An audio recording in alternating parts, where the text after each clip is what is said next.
Hi viewers, welcome to doctor fax. నేను మీ doctor Srinath. ఈరోజు మనం మాట్లాడుకునేటువంటి టాపిక్ ఆటిజం.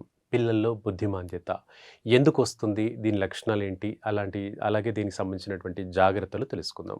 సాధారణంగా పిల్లల వయస్సు 2 నుండి 3 సంవత్సరాల వయసు రాగానే పిల్లల్లో చిన్న చిన్నగా మాటలు పలకాలి. అత్త, తాత ఇలాంటి చిన్న చిన్న పదాలు సరిగ్గా పలకాలి. అలాగే మనకు దగ్గరికి అప్రోచ్ అవ్వడము, పిలిచినప్పుడు పలకడము, పిలిచినటువంటి మాటకు స్పందించడము, మనం పేరు పెట్టి పిలిచినప్పుడు మన వైపు చూడడము, ఇలాంటి లక్షణాలు పిల్లల్లో సహజంగా 2 సంవత్సరాల నుంచి 3లో కంప్లీట్‌గా ఏర్పడాలి. కానీ ఈ 2-3 సంవత్సరాలు దాటుతున్నప్పటికీ కూడా సరైనటువంటి సోషల్ రెస్పాన్స్ లేకపోతే దాన్ని ఆటిజం లక్షణంగా చెప్పుకోవచ్చు. సోషల్ రెస్పాన్స్ అంటే ఇప్పుడు మనం చెప్పుకున్నట్టుగా పిలిచినప్పుడు పలకడము, స్పందించడము అనేటువంటి అంశాలు మాట్లాడుకోవచ్చు. అయితే ఇక్కడ ఈ పిల్లలు రెగ్యులర్‌గా మనం పిలిచినప్పుడు ఫర్ ఎగ్జాంపుల్ ఇప్పుడు మనం ఆ పిల్లవాడి పేరు, పిల్లవాడు పాప లేదా పేరు పెట్టి పిలిచి అక్కడికెళ్ళి పలానా వస్తువు తీసుకురా అన్నట్టుగా మనం సైగ చేశామనుకోండి, ఆ సైగకు కూడా రెస్పాండ్ అవ్వకపోవడం అనేది పిల్లల్లో కనిపిస్తుంది. అంటే వాళ్ళ ధోరణిలో వాళ్ళే ఉంటారు. వాళ్ళ లోకంలో వాళ్ళే ఉంటారు.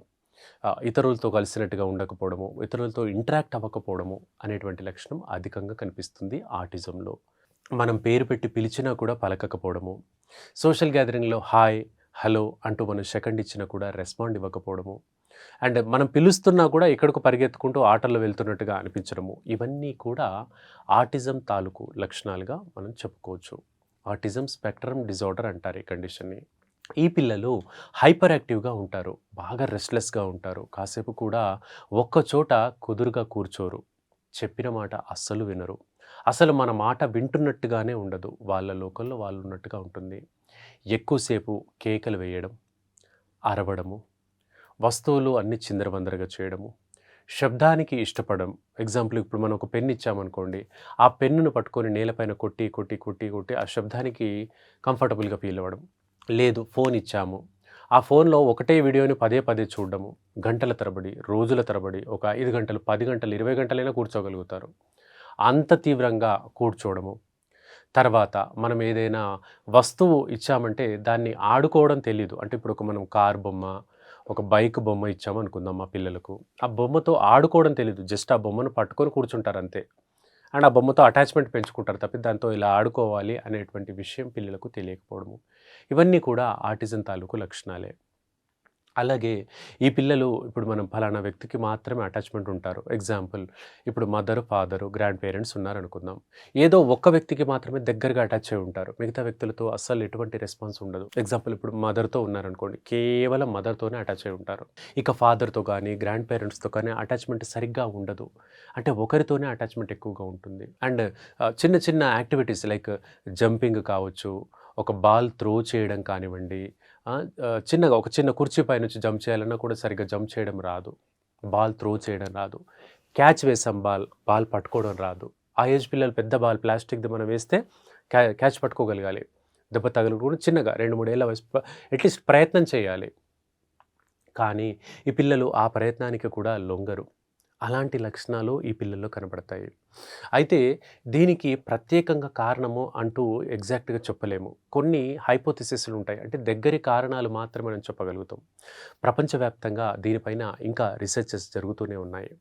ముఖ్యంగా దగ్గరి కారణాలంటే జన్యుపరమైన కారణాల వల్ల ఈ కంప్లెయింట్ కనపడుతుంది. అలాగే ప్రెగ్నెన్సీలో మదరు థైరాయిడ్ ప్రాబ్లమ్‌తో సఫర్ అవుతూ, ఆ థైరాయిడ్‌కి సరిగ్గా మాత్రలు వాడకపోతే ఈ కంప్లెయింట్ కనబడుతుంది. అలాగే మదర్ ఈ పిల్లవాడు పుట్టకముందు ఒకటో, రెండో అబార్షన్స్ అయ్యాయనుకోండి. అబార్షన్స్ అయిన తర్వాత పుట్టేటువంటి పిల్లల్లో కూడా ఈ లక్షణం కనబడుతుంది. అలాగే మదర్ రక్తహీనతతో బాధపడుతున్న, టీ, కాఫీలు అధికంగా తీసుకున్న, స్మోకింగ్ చేసిన ఈ లక్షణాలతో పుట్టేటువంటి పిల్లలు ఎక్కువగా కనపడతారు. ఇక దీనికి కన్జర్వేటివ్ మేనేజ్‌మెంటే అంటే మెడిసిన్‌తో కంట్రోల్ చేయడం లాంటిది మాత్రమే ఉంటుంది. ఇప్పుడు మనకు షుగర్, బీపీ వస్తే ఏ విధంగా మాత్రలు వాడి కంట్రోల్ చేస్తామో ఆ విధంగా కంట్రోల్‌మెంట్ ఉంటుంది. సరే. సో, దీనికి 2-7 సంవత్సరాల వయసు లోపలే ట్రీట్మెంట్ చేసుకోవడం చాలా మంచిదండి. 7 సంవత్సరాలు దాటిన తర్వాత ట్రీట్మెంట్ మొదలుపెడితే చాలా మొండిగా అవుతుంది. అండ్ ఈ పిల్లల్ని మనం గుర్తించడానికి చాలా ఈజీ. ఇప్పుడు మనం అక్కడికెళ్ళి గ్లాసుడు మంచినీళ్ళు తీసుకురా అని మనం ఇలా చేయి చూపించాం. పిల్లవాడు అక్కడికెళ్ళి ఆ గ్లాసునో, మంచినీళ్ళనో చూడడు. మనను చూస్తాడు, మన చేతిని చూస్తాడు, మన ఫింగర్‌ని చూస్తాడు. అక్కడ చెప్తున్న మాట దాన్ని ఫోకస్ చేయడం కాకుండా మనల్ని ఫోకస్ చేయడం జరుగుతుంది. అంటే ఇంత మిస్‌ప్లేస్‌డ్‌గా యాక్టివిటీ అనేది పిల్లల్లో కనపడుతుంది. ఇలాంటి లక్షణాలు ఉండేటువంటి పిల్లలు మీ పరిసరాల్లో ఉన్న, మీకు దగ్గరలో తెలిసిన వాళ్ళకున్నా కూడా ఈ వీడియోని షేర్ చేయండి. మనకు హోమియోపతిలో చాలా చక్కని మందులుంటాయి. ఇన్‌ఫ్యాక్ట్ నేను ఈ టాపిక్ పైనే పీహెచ్‌డీ చేశాను. సో, అరుదుగా ఉండేటువంటి ఈ జన్యుపరమైన లోపాలకు సంబంధించిన అంశాలపైనే నేను పీహెచ్‌డీ చేశాను. సో, రెగ్యులర్‌గా మన మెడిసిన్ వాడుకుంటే ఈ సమస్య నుంచి చాలా వరకు బయటపడొచ్చండి. ఇంకా మీకేమైనా డౌట్స్ ఉంటే కింద కామెంట్ సెక్షన్‌లో కామెంట్ చేయండి. రేపు ఇంకొక మంచి టాపిక్‌తో మనం ఇక్కడే డాక్టర్ ఫ్యాక్స్‌లో కలుసుకుందాం. Keep watching doctor fax. Thank you.